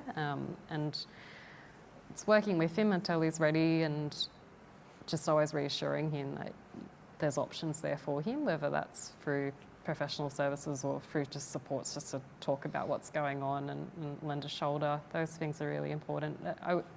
I really wish I knew what the magic wand was, that what makes people turn the corner. I've worked with a colleague who in the past, every time someone went into recovery, would be like, tell me your secret. What was the magic thing that got you there? And it's never the same thing for everyone. I think everyone just reaches their own turning point, and how long that takes and what that takes, we never really know. But when they get there, we've got to support people. We've got to be responsive. We've got to be encouraging and have that hopeful and welcoming stance that you deserve that care and you can get it, and then people get the best go they can get. I don't know if you have anything to add, Jack. Yeah, like I definitely think that people, that, you know, he can turn it around and things can be different. Are you guys getting support as well? Not really. We haven't really looked for it yet. Mm-hmm. Although we do have. Okay, the question of support. Okay, we haven't really looked for it yet, although we are firmly connected with a church community. Awesome. And also, we're in regular contact with Westgate Health, who own and operate this session. Yeah. Thank you, Westgate. And a lot of people have shown an interest in our son, and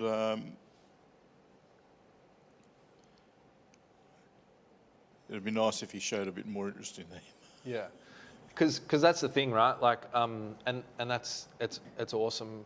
And I know it's super hard. Like even, yeah, like addictions in my family as well. I've had to try and support people over the time since I've changed things up with my substance use. And, you know, I'm kind of professional as well in the space and do this stuff for work.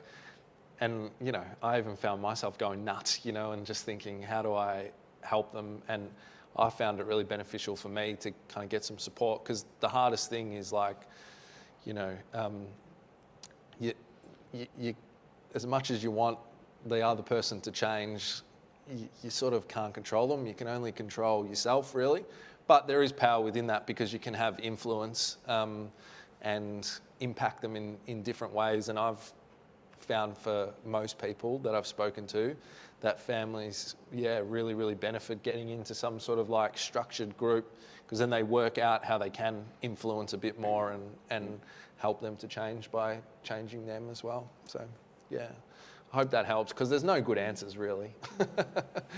Yeah. And I think it is about, yeah, just waiting for the right moment, wherever that is, whenever that is. Maybe it's not happening as quick as you'd like it to. And there is a local organisation called Joseph's Corner, and they do support families who are supporting those with addictions. Good question. No, very local, and I'll look it up as we finish up. They're a good mob that really try their best, and non-for-profit. They exist on an oily rag and just keep trying. So I'll give you that information at the end, okay? So I suppose a related question is addiction always associated with mental health? Which comes first? So, you know, if we're always just focusing on stopping the addiction, we might be missing why the addiction is happening. So, I'll put either or. Yeah, I'll throw my hat in, as I'm an addiction psychiatrist. I think it's common that they co-occur, and it can go many ways, and I'll get into that. But we also do see cases where there can be an isolated addiction as well. So it's not a given that if you have an addiction, you have a mental illness. You probably have a risk of mental illness if you have an addiction. And a lot of people do have that mental illness, but not everyone who has an addiction has a mental illness, and addiction is not like a mental illness of itself, so to speak.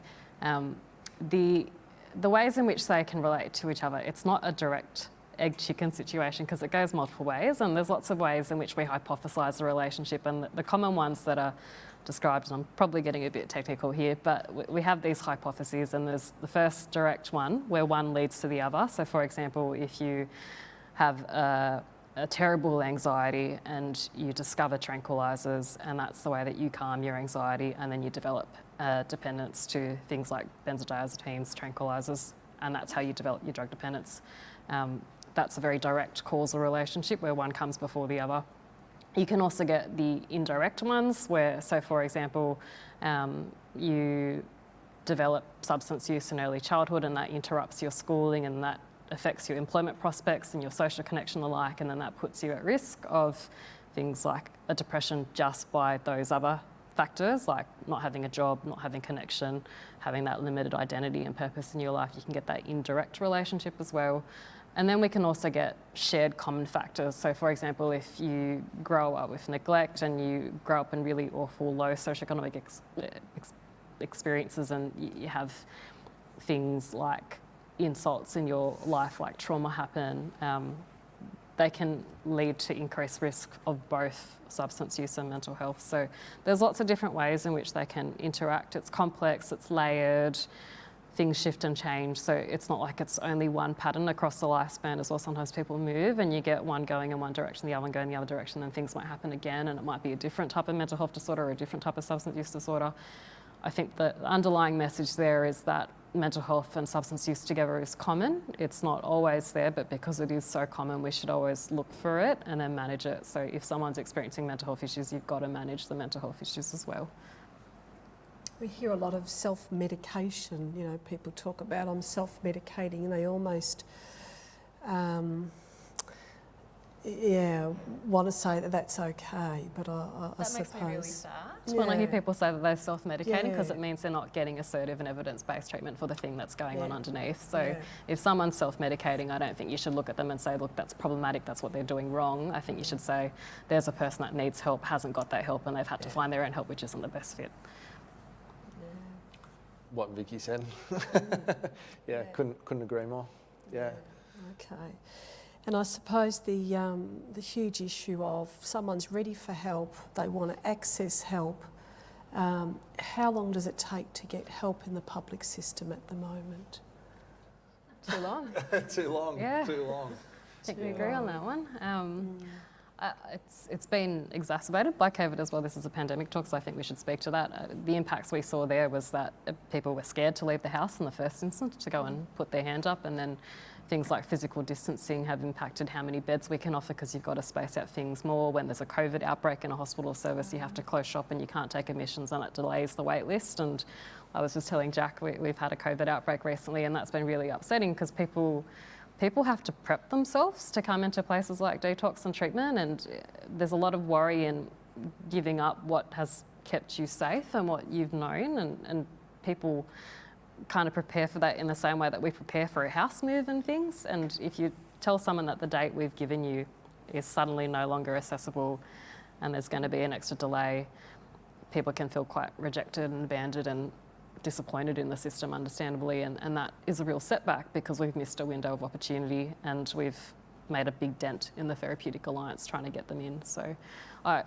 in an ideal world, people can put their hand up and they can go and get treatment straight away, but as Jack was sort of saying, there's barriers at the moment. You have to go get an appointment, you have to go on a wait list, and that can be weeks or months depending on what you're after even, which is really too long.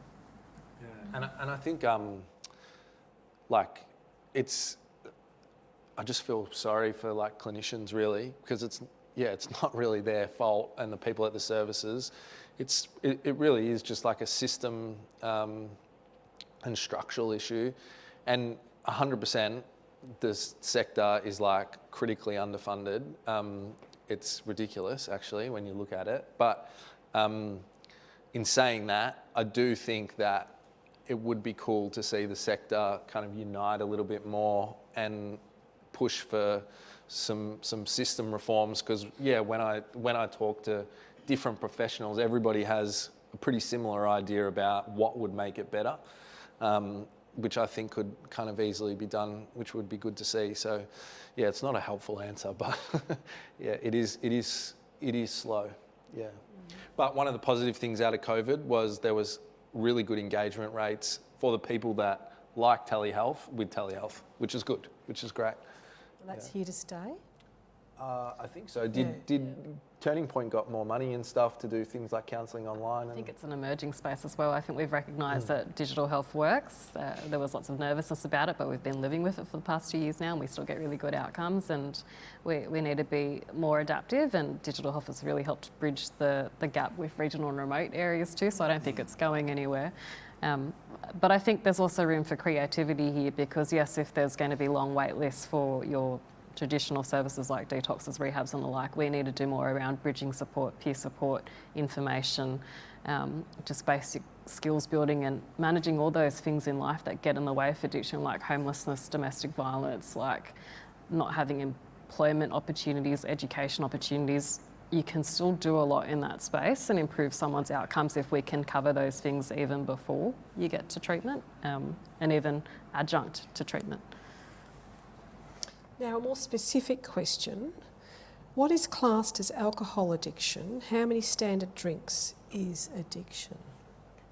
There's not a number. I mean, I think what the person's looking for is what's a safe quantity to drink. There are sort of guidelines on that. So there are the NHMRC, National Health Medical Research Council guidelines, and what their evidence has found, and they review this every few years to make sure that we're not telling the wrong advice to people.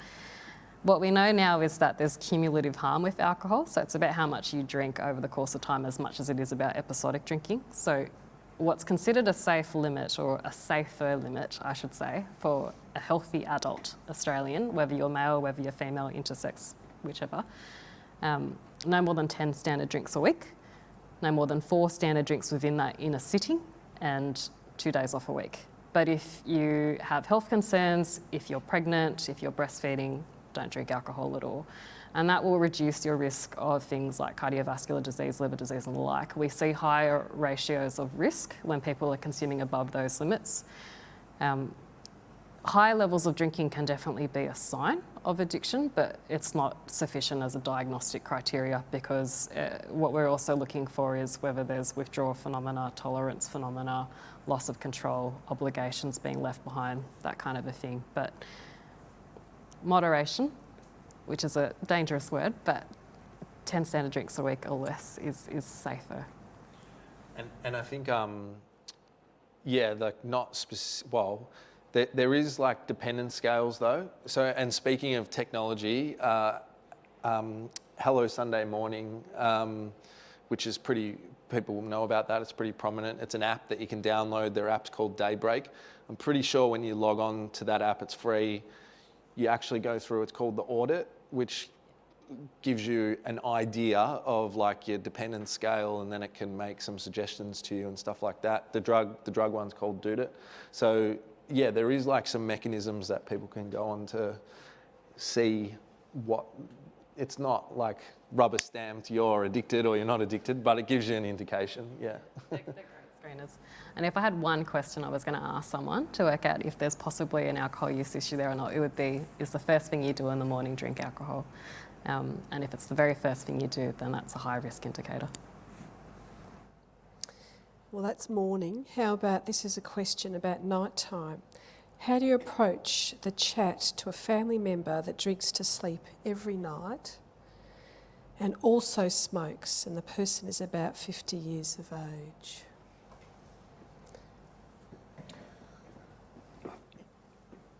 Yeah, it's hard. Like it really depends on your relationship with them. I think sometimes you might be the best person to talk to them, but you might also not be the best person to talk to them about it.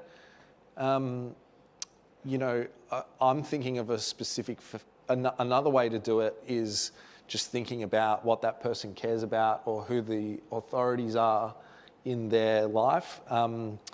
And so, because I'm thinking about a family member, similar age, and he just like, anything his GP tells him, he'll do a backflip and do that, right?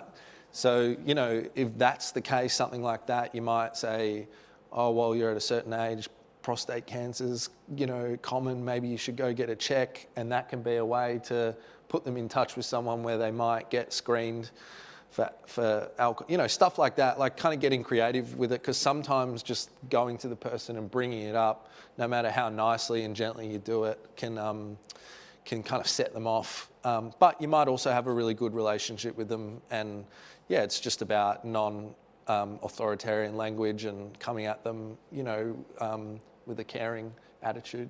Yeah. Absolutely agree. What we're talking about here is having a difficult conversation, and if you're going to have a difficult conversation with anyone, you always want to go unprepared and work out if you're the best person to have that conversation and what information and tips you need and what setting in which is going to be the most conducive to have that. I think completely agree with Jack. Worth thinking about whether you feel comfortable or whether there's somebody else that might be better placed. But what's driving this, it sounds like, is it comes from a place of concern and care, and I think that's important. So I think the approach of questioning with curiosity and concern works a lot better than the more kind of aggressive, forthright, you should do this, because a lot of people experiencing addiction are feeling a lot of shame and insecurity and worry themselves about that, and our reflexes as human are try to protect and conserve ourselves when we're feeling vulnerable. So asking a sort of prompt of, I've noticed you're doing this, I'm worried, if you need me, I'm here, that's a lot more gentle and inviting than, I don't like what you're doing and it's wrong and you need a change. But yeah, making sure that you're supported and that you get all the information you can, all the support you can, and decide for yourself if you feel like you're the best person or if it might be somebody else, or what more you can do to feel comfortable, when is the right time. They're really important things to consider going in. So more of a curious tone than a judgmental tone. Yeah, it takes a fair bit of restraint sometimes to do that. Jack, this is one for you. This person is interested to know about the psychosis that you experienced. What kinds of things were you experiencing or seeing? And this person said that they've seen some psychosis, that it is pretty extreme. And in a similar question, I'll put them together. In extreme psychosis, there can be sort of suicide ideation and attempts. Don't know whether that happened for yourself. What are recommendations for someone that wants help 1 minute and then the next minute they're saying there's nothing wrong? You know, that flipping and flopping. You might relate to that. Yeah, so I relate to the flipping and flopping. That's kind of the story of my substance use career, if you want to call it that. But so psychosis, and Vicky can correct me on that technical terminology, but I guess like a true psychosis, for me anyway, and I think for most people, is actually like I would completely black out and I wouldn't know what I was doing. I was just completely, out of my mind, right? And then I would kind of come out of that. For me, at the end, that was when I used, I would get like that. But then I also had like delusions and some hallucinations, which I don't think is actually classified as psychosis, when I wasn't using drugs, just like all the time, so I'd walk down the street and I'd think that someone was talking about me or looking at me funny. I pretty much had this sense, like if anyone's ever seen The Truman Show, that's like I had this sense that everything wasn't real and like people were kind of paid actors. I was kind of highly paranoid, stuff like that. But when I would actually have like a psychosis when I would use, I couldn't tell you what I did other than it was completely, crazy. It's not a good word, but Unreal. Yeah, just. Yeah, it's weird stuff. And yeah, like looking back on it for me, I did need psychiatric like intervention and support, which I didn't really have. But the weird thing about it was that I was kind of conscious as well, because I didn't want to go into the psychiatric ward in the system and stuff, So again, another critical area of, someone that's experiencing it, or you think that you might be experiencing some of those things, just to find someone that you trust to talk about. It might not necessarily be a professional, because when you're experiencing those things, you often have a lot of fear around. If you do feel comfortable talking to a professional, awesome. But you know, could be like your personal trainer, your hairdresser, your mate, something like that.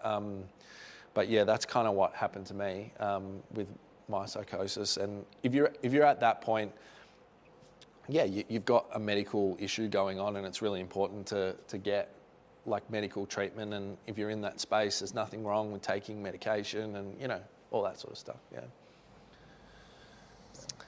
And then a question here. People in movies always reference rehab almost as if it's glamorous.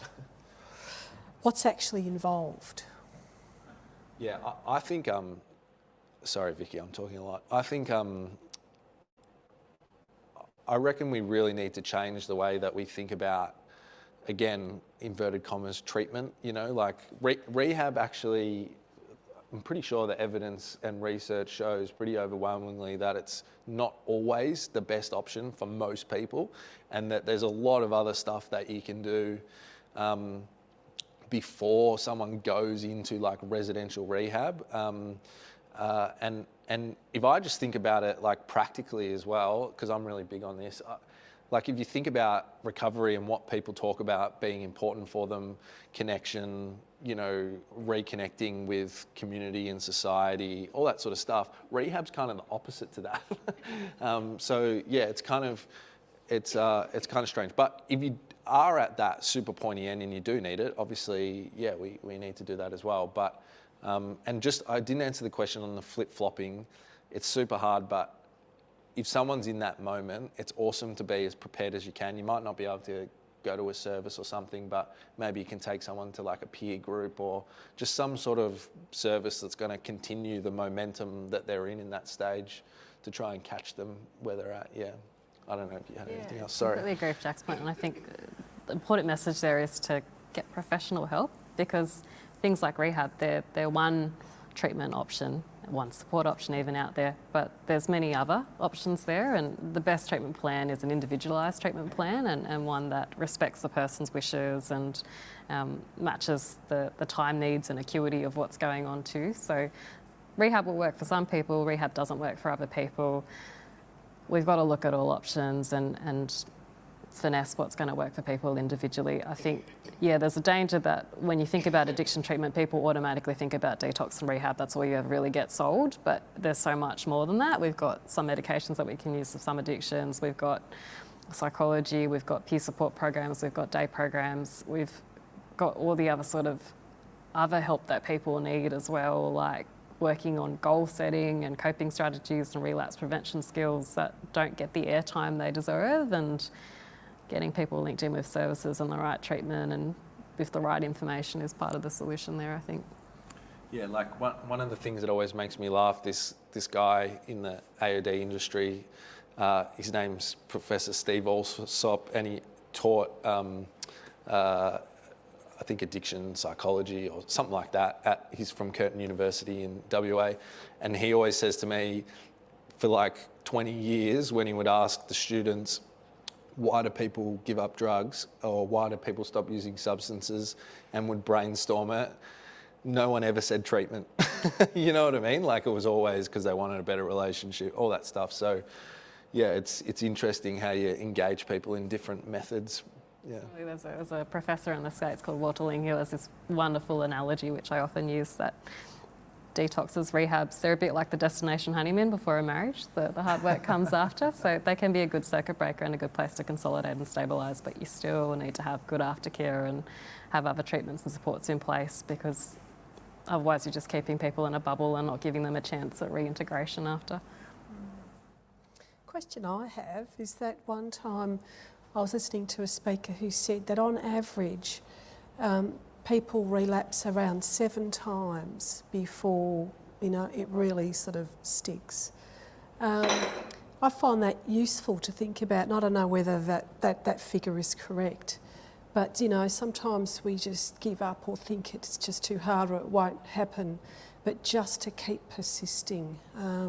So would that be sort of roughly, I mean, you know, in terms of I don't know what research shows, but yeah, it's not going to be a magic fix even with accessing treatment. You think, great, good, we're in, but then it may not be the time.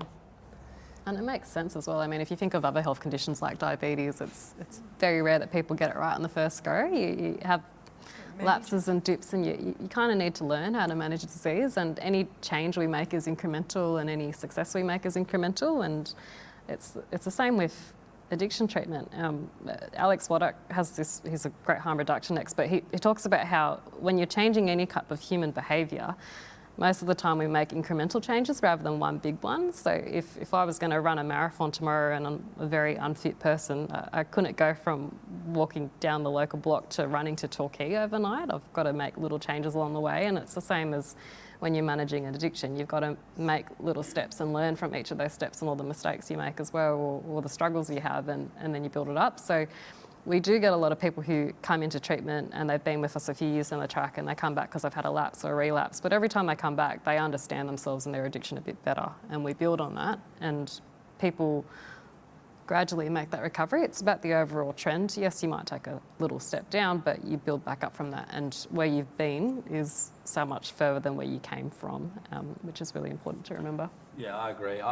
It sounds kind of counterintuitive, but I wish that we could predominantly measure like the success of treatment on the improvement of someone's quality of life rather than whether they use the substance or not. Like, you know, I don't mean to say that like flippantly, like who cares? Obviously it's important, but in the grand scheme of things with how people present, it's kind of usually for them, it's not on the top of the list of things to change. Yeah, there's other stuff that comes before that, yeah. And then I wonder whether, you know, if their life improves and there's less dependency, and 100%. So it's all chicken or egg, isn't it? Yeah. Okay. Now, are there any other questions in the room? I think we've pretty much covered the ones that we have here. There are some that are along the same lines of what we've spoken about. I think there's, you know, a huge theme of how do we support a loved one? How do we help somebody else that we think needs help, but they're not quite there? And I think we've covered that in different ways. Yeah. Don't feel like you just have to be the help seeker as well. You're still their brother, sister, mum, dad, friend, and sometimes that role gets lost when you're worrying about someone's health issue, and people still need that. So take the time to still have a relationship as much as you can, because that's still really important, and that's good for you as well as the person. Yeah, and I think like something that also gets lost that I see a lot with families, and again, it happened to me too, is that, and I know this sounds kind of weird, but you want to be super supportive and stuff, but you also want to have like boundaries too, so it doesn't consume and bring down your quality of life as well. You know, I think that's really important too, because it's so hard, you know, when you're a family, all you want is the person to be better and all that stuff. So yeah, but often I see it a lot. Families kind of get lost in that as well, and it then becomes really hard because you want to be supportive and you want to be loving. And again, like family support services do an amazing job, and they're really good places to get those strategies and ideas. Yeah. Because it is like a marathon, isn't it? It's not a quick sprint, so you need to be prepared for, you know, all the phases every step of the way, and it's pretty tiring. Yeah. So I think if you don't have any other questions or comments, I want to thank this fantastic panel, and Bev will also finish up with thanking. Thanks very much to our panellists. I think we've saved best till last. It's a testament to the way that you've spoken about these topics that, you know, really affect so many people, and in such a engaging and thought-provoking way. It really, you know, for the people that came here, personally, yeah, it was the best forum we've had. So thank you. And that wasn't in the notes.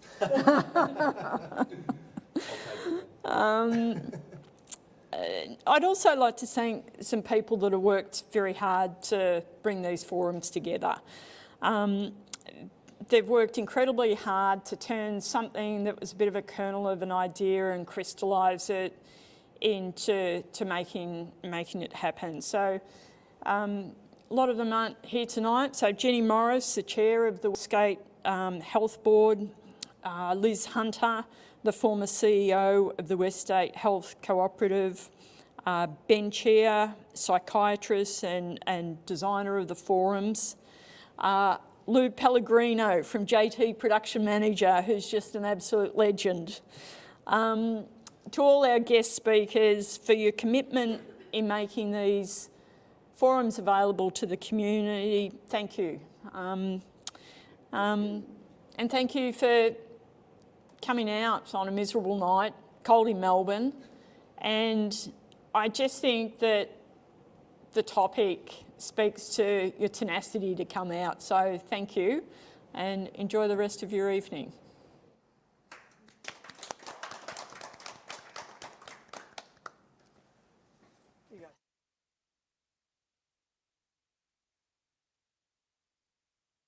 Well, I forget it. No, you guys. Yeah. Thanks. So I just Oh, wanted thank to. you. Yeah. Thank you so much. Yeah. Come on, So I just wanted to. Oh, thanks. Yeah. So thank